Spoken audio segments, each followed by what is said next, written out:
Bonjour à tous, on est le lundi 27 avril, J-14 avant le déconfinement, j'espère dans notre région. Et en attendant, on va se remettre au boulot en commençant tranquillement le premier jour par la correction du blanc. Donc aujourd'hui, exercice 1 et 2, et demain, exercice 3 et 4. Aujourd'hui, on va utiliser le tableur et demain, GeoGebra. Alors aujourd'hui, on commence, et puis également les rappels du cours. Que je vous voyez devant vous le premier QCM où il ne fallait pas justifier, mais là évidemment je vais vous demander de justifier. Donc vous avez une addition de ln, voilà. Ici vous avez une question de cours sur les asymptotes, ici une équation différentielle du second ordre, et ici une résolution d'équation avec les ln ou les expos. Alors tout de suite des indications de solution et les cours à compléter. Alors, premièrement, le cours que fait ln de A plus ln de B. Logarithme népérien, c'est l'activité que je vous avais fait en tout début du cours, si vous vous souvenez. Ça, il faut le savoir vraiment par cœur, quoi.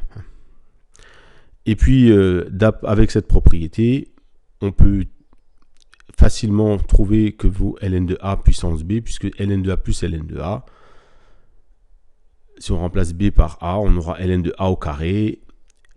Et voilà. Donc vous rappelez tout ça, donc vous complétez. Donc ensuite, une fois qu'on a ça, on va pouvoir répondre à la première question où il faut calculer ln de 2A plus ln de 8A, puis après diviser par 2. Alors commençons tout de suite par le numérateur. Donc quand on utilise la propriété des ln, ça va nous donner quelque chose. Et ensuite on utilise la deuxième propriété, il va falloir écrire ce quelque chose sous forme d'un carré. Et puis ça vous donnera une des 4 réponses. Voilà. La A, la B, la C ou la D. Deuxième question. Donc c'était les asymptotes. Donc deux choses absolument à savoir. C'est lorsqu'on a une limite qui tend vers un nombre, et là on a l'infini, plus ou moins, on a une droite qui est asymptote. Est-ce que c'est une droite verticale? Est-ce que c'est une droite horizontale? Et quelle est son équation? C'est ce que je vous demande de compléter. Lorsqu'on a une limite quand x tend vers l'infini qui est un nombre, cette fois-ci, on a également une autre asymptote. Est-ce que c'est une droite verticale, horizontale? Quelle est son équation? Voilà, vous retrouverez tout ça dans vos cours, c'est très important. Donc ensuite, vous pourrez répondre à la question. Sachant que les droites parallèles à l'axe des ordonnées, ce sont les droites verticales, évidemment. Troisième question. Équation différentielle. Donc on a y seconde plus 4y. Et donc le cours vous donne oméga 2y. Donc dans un deuxième temps, on fera pour ce type d'équation différentielle un approfondissement. Mais un peu plus tard, peut-être même quand on aura repris les cours, si on les reprend. Donc le cours il donne, vous vous rappelez, A cosinus oméga x plus C1, je vais mettre C1 et C2, plus C2 sinus oméga x. Donc on a deux constantes, d'accord. Et donc le 4, il faut le mettre sur un carré de quelque chose. Vous vous rappelez, on avait fait ça, vous aviez très bien réussi à l'époque. Et lorsqu'on a trouvé c'est quel carré, on a le oméga, voilà. Et on a la solution avec du cosinus et du sinus. Sauf que dans le petit piège du bac, c'est que là, il n'y avait pas le cosinus, le sinus, la constante. Et pourquoi? Parce qu'en fait, les constantes, on prend celles qu'on veut. Et donc, si on en prend une égale à 0, une égale à 1, ou une égale à 1, une égale à 0, il y avait deux possibilités de réponse. C'est pour ça que j'écris réponse là ou réponse là. D'accord? Il y en a deux réponses. Et puis après, il fallait voir ici, f de 0 égale 1. C'est-à-dire, quand on remplace x par 0, on obtient 1. Et donc là, il n'y a plus le choix. Quand on remplace x par 0, des deux réponses là, il n'y en a qu'une seule qui donne 1. Et vous aurez la bonne réponse. Donc voilà la justification de la question 3. La question 4, la plus facile. ln de e de x, ln et e, c'est les fonctions réciproques. E de ln de x, x est positif, c'est fonctions réciproques. Ça donne toujours la même chose. Et donc, moins 3, c'est solution de quelle équation? C'est quand même très facile quand on voit les 4 propositions. Ça, c'est direct, c'est vraiment une question de cours. On peut directement écrire la réponse lorsqu'on a écrit le cours. Donc voilà pour l'exercice 1, le QCM qu'il faut justifier, compléter le cours. L'exercice 2. Donc vous vous rappelez, c'est une suite avec de l'énergie houlomotrice qui est de 24 centimes d'euros en 2018, une énergie nucléaire qui est de 6 centimes d'euros en 2018, et à partir de 2018, on a une baisse de 5% de cette énergie houlomotrice. Voilà, donc les nombres qu'il fallait voir là-dedans. Alors les questions sont les suivantes. Donc là, on vous met la suite. Hein. Souvent en BTS d'ailleurs, c'est vous qui devez le faire. Ça. Je vous donne le problème et c'est vous qui dites, j'appelle CN, le coût de production, etc. C0 vaut 24. Hein, ça fait partie des compétences de BTS. Donc là, on vous donne tout. Hein. Il faut juste calculer C1, interpréter le résultat. Nature de la suite CN, vous n'avez que les suites géométriques en STI. L'année prochaine, que ce soit BTS, DUT, prépa, vous aurez les suites arithmétiques. Donc de la même façon, on fera un peu d'approfondissement là-dessus plus tard. Là, c'est une formule du cours à savoir. Pour résoudre ça, il y a toujours ces fonctions ln. On va y revenir après. Et puis ensuite, il y a enfin ces questions où on va utiliser le tableur pour y répondre. Et ce programme qui avait été très très mal fait. Alors on commence ensuite avec le cours. Donc, première chose du cours, baisser de A% bien A. Donc ça, vous l'avez revu avec moi, vous l'avez vu en troisième, en seconde, en première. Il y a un moment, il faut absolument le savoir. Hein. 1 moins A divisé par 100, 1 moins A%. Et quand on calcule 1 moins 5%, on obtient 0,95. Donc pour avoir C1, il suffit de multiplier par 0,95. Je prends mon tableur, hop. Ici j'ai mis le N, ici j'ai mis CN, ici BN qui vaut 6 pour l'instant, et puis ici la nuit aussi. Alors on commence par ici, donc la formule égale A2 plus 1, tout simplement, hein, pour avoir de 1. Hein. Voilà. Bon, il y a d'autres techniques. Hein. Voilà. Pour la CN, donc on nous dit qu'il fallait multiplier par 0,95, donc égale B2 fois 0,95, et là, j'ai mes nombres. Donc j'ai mon 22,8, voilà, puis j'ai fini. Donc ça veut dire que, alors là, on va écrire la même formule qu'ici, hein, égale A2 plus 1. Donc ça veut dire qu'en 2019,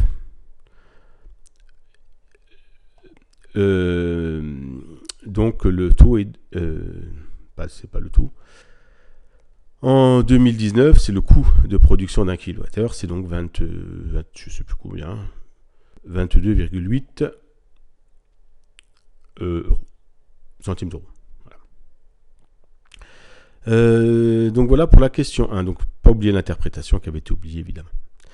Ensuite, C est une suite arithmétique. Donc la raison, c'est celle que vous avez calculée. Le premier terme, il est mis dans l'énoncé. Donc question C, si UN est une suite géométrique de premier terme U0 et de raison Q, alors on a deux formules. La formule de récurrence, UN plus 1 égale Q fois UN, c'est-à-dire pour avoir le terme d'après, on multiplie toujours par le même nombre, dans la suite géométrique, le nombre Q. Et la formule en fonction de N qu'on vous demande. Voilà, donc reprenez vos cours, U0 fois Q puissance N. Pourquoi? Parce qu'au départ, vous avez U0, hein, vous avez le 24, vous multipliez par 0,95, puis vous remultipliez par 0,95, puis multipliez par 0,95, d'où le 0,95 puissance N. Donc vous pouvez ainsi écrire la formule de Cn.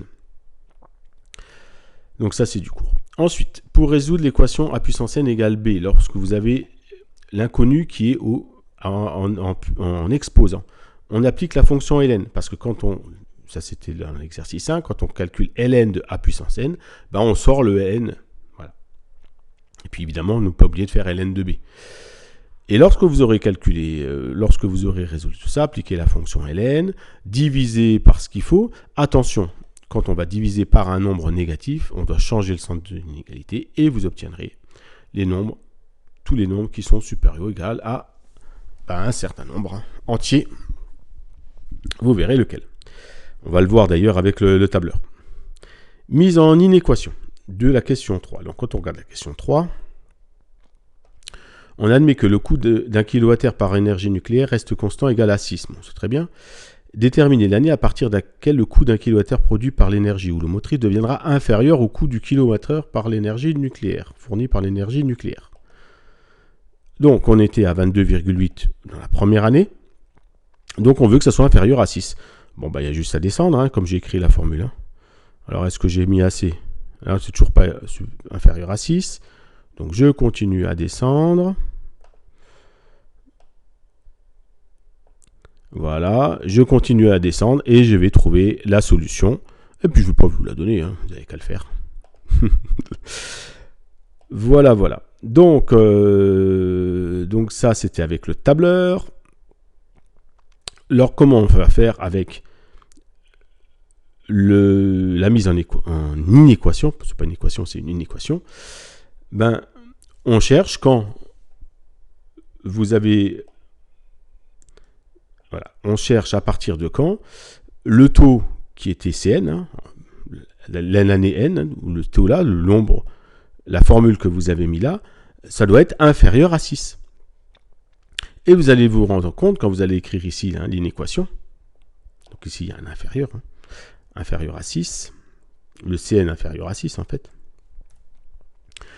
que ben ici vous avez un 24 qui arrive, hein, parce que dans la formule du Cn, vous avez U0 fois Q puissance n, donc il y a un 24 qui vous gêne, donc vous allez diviser par 24, et qu'est-ce que vous obtenez? Ben en fait, 6 divisé par 24, 0,25. Et puis là, le 0,95 puissance n. Du coup, vous allez obtenir le même nombre qui est ici, tout simplement. Et puis vous faites une phrase. Dernière partie, on estime que le coût de la production d'un kilowattheure par énergie nucléaire va augmenter d'1 centime d'euro. Attention, là ça augmente, ça ne reste pas comme dans l'exercice précédent à 6 centimes d'euros.